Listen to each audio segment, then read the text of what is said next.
And they realized the question wasn't really which of these two stories is true.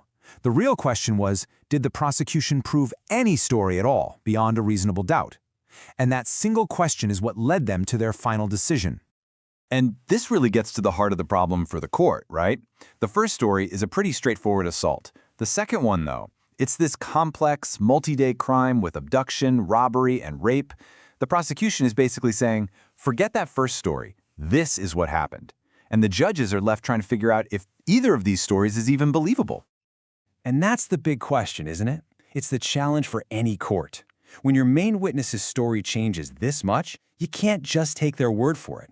You have to look at the hard evidence, the physical stuff, the forensics, to see what really lines up.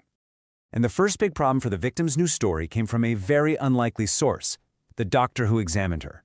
She said something in her testimony that sounds like a simple medical fact.